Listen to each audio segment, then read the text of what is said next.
मंदिरा शाश्वदात्र हि दयति द्रास्यता दीक्षुतावता स्वैघ्रता सवा त्वं विचिन्वते शरदुसाधुदास शराशिजोदरा श्रीमुखाद्रसा सुरातनाथ ते शुल्कदाशिता पराधनी घ्रतो नेह किं वदा नेह किं वदा।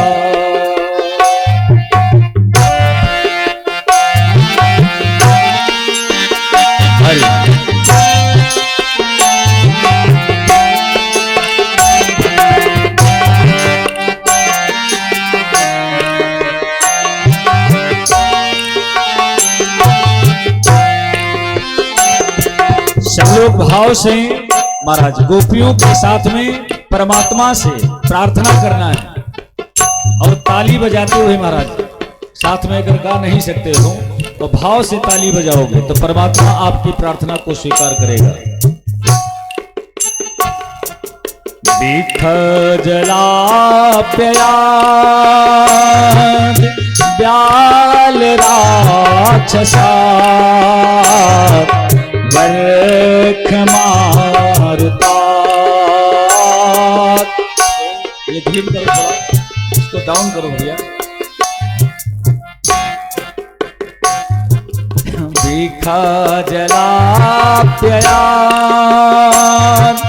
ब्याल राक्षसा वर्ख मारुता दुतानला प्रथमयात्मजा विश्वतो धरा प्रखधते वयं राक्षितामो।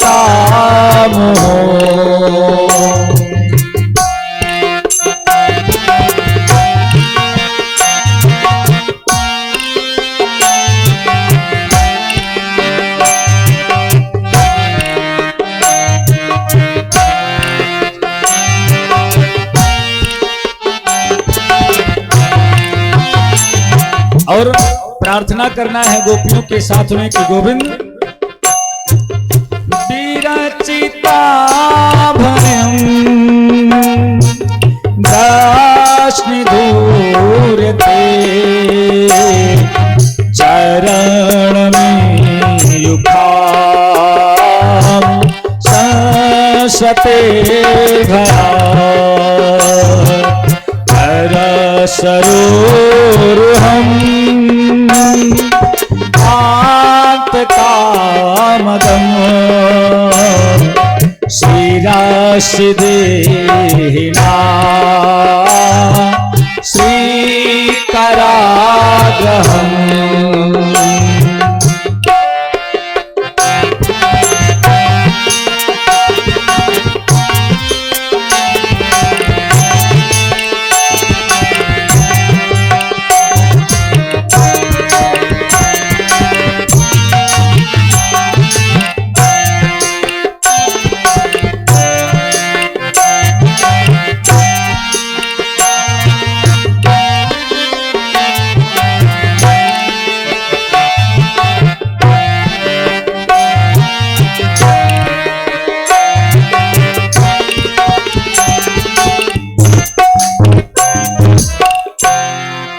महाराज ऐसे करके 19 श्लोकों में गोपियों ने अपनी विरह वेदना को प्रकट किया।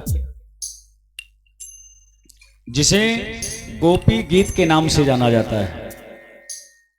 गोपियां प्रार्थना करते हुए कहती हैं, गोविंद आपने हम समस्त भक्तों के ऊपर बड़ी कृपा करके महाराज ब्रज में जन्म लिया, और देखो गोविंद आपके जन्म लेने के कारण मेरा जो ब्रजमंडल है वो महाराज बैकुंठ से कम नहीं रहा। क्यों? क्योंकि आपके आने के कारण महाराज लक्ष्मी जी आकर के हमारे बैकुंठ, हमारे जो है ब्रज में विराजमान हो गई। आपका सानिध्य हम भक्तों को महाराज प्राप्त हुआ, इसलिए आपकी बड़ी कृपा है हमारे ऊपर। देखो हमारे कारण महाराज आपको कष्ट हो, पीड़ा हो, ये हम नहीं चाहते हैं।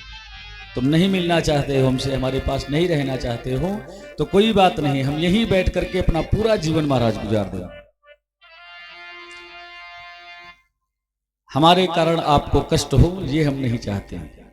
महाराज गोपियां उसी स्थान पर बैठ करके 19 श्लोकों में गोपी गीत को महाराज गाया, और परमात्मा अपने भक्तों के भाव को देखा तो महाराज प्रसन्न हो गया। गोविंद आए और प्रेयसी गोपियों को महाराज मंद मंद मुस्कान के द्वारा पुनः प्रसन्न करते हुए परमात्मा ने कहा, देवियों हम आपसे दूर नहीं रहना चाहते हैं, लेकिन महाराज जब आवश्यकता पड़ती है देवियों तो ना चाहकर भी हमें आपसे दूर जाना पड़ता है। गोपियों को रोते हुए देखा तो परमात्मा प्रसन्न करने के लिए जितनी गोपियां हैं स्वयं उतने जो है स्वरूप बना लिए, और एक हर गोपी को ये लगता है कि कृष्ण हमारे साथ में नृत्य कर रहा है। ऐसे करके परमात्मा जितनी गोपियां हैं सबके साथ में महाराज जो है सबको आनंद प्रदान कर रहे हैं, सबके साथ में नृत्य कर रहे हैं।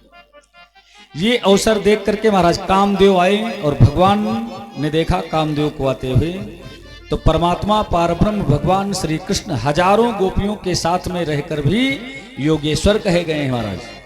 ध्यान दीजिएगा, कामदेव पहुंचे महाराज और देखा अनुपम सौंदर्य महाराज, रास क्रीड़ा का जहां रास लीला हो रही है, विशेष दिव्याति दिव्य स्थल और दिव्याति दिव्य गोपियां, स्वर्ग की अप्सराओं को लजा देने वाली गोपियों के साथ में परमात्मा को महाराज देखा। रात्रि का समय, तो कामदेव महाराज आए हैं भगवान को विचलित करने के लिए, लेकिन परमात्मा ने कामदेव से कहा, कामदेव इस जन्म में आप हमारे यहां पुत्र रूप में आओगे तो मैं तुम्हारा पिता हूं, और बेटा बेटा होता है, बाप बाप होता है। इसलिए परमात्मा ने महाराज कामदेव को अपनी भ्रकुटियों के मध्य में महाराज स्थापित कर दिया। कुछ भी नहीं कर पाए महाराज कामदेव। इसलिए परमात्मा हजारों गोपियों के संग महाराज एक साथ नृत्य करता है, लेकिन फिर भी भक्तजन जो है महाराज योगेश्वर के नाम से पुकारते हैं। एक लीला हुई, देवादिदेव महादेव मैया पार्वती को जब तैयार होते हुए देखे तो पूछा, देवी कहां जा रही हो? तो मैया पार्वती ने कहा, बाबा ब्रजमंडल में भगवान श्री कृष्णचंद्र जो हैं वो रास रचा रहे हैं।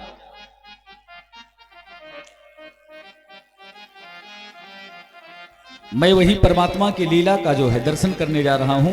तो भोलेनाथ कहे, देवी हमको भी ले चलो, मुझे भी कृपा प्राप्त हो जाए दर्शन की।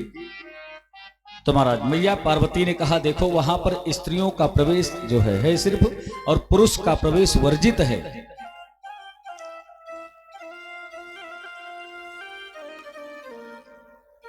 पुरुष मात्र एक भगवान श्री कृष्ण रहेंगे, बाकी जितनी, ये नीचे रख दो भैया, इसको नीचे रख दीजिए, बाकी जितनी रहेंगी सब स्त्रियां रहेंगी, पुरुष सिर्फ भगवान वासुदेव रहेंगे। उस रास क्रीड़ा का ये महाराज नियम है। बाबा विश्वनाथ ने कहा, अगर अपने ब्रह्म से, अपने इष्ट से मिलने के लिए महाराज स्त्री बनना पड़े तो स्वीकार है मुझे। देवी मैं भी स्त्री बनूंगा और परमात्मा की सुंदर सी लीला का दर्शन करूंगा। ऐसे भक्त देवादिदेव महादेव